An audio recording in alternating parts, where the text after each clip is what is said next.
ومن اتبعهم أجمعين. قال الله تبارك وتعالى في القرآن المجيد: وما أرسلناك إلا رحمة للعالمين. صدق الله العظيم وبلغنا رسوله النبي الكريم ونحن على ذلك لمن الشاهدين والشاكرين والحمد لله رب العالمين.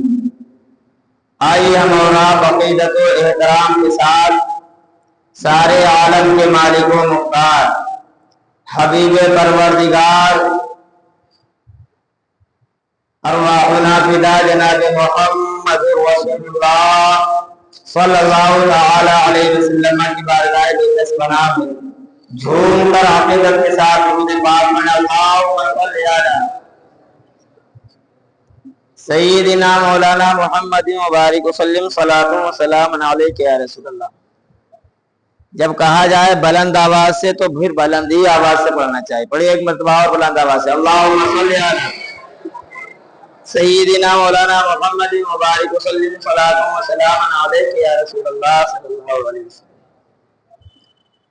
فضل رب العلا اور کیا چاہیے؟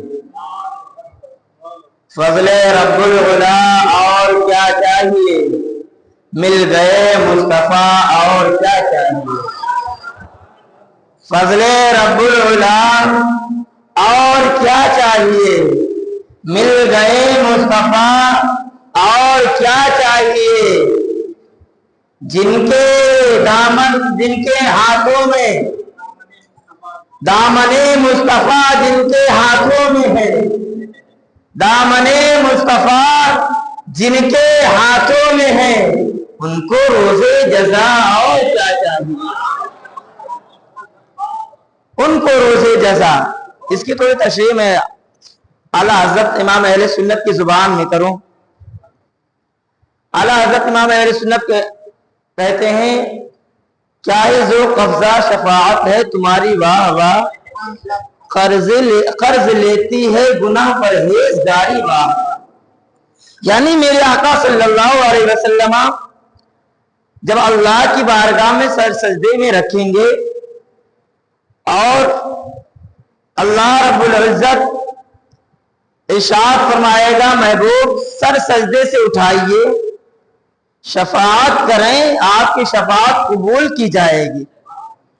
اور میرے آقا فرماتے میں اللہ کے حضور اپنے سر سجدے میں رکھ دوں گا اور سے میرا مولا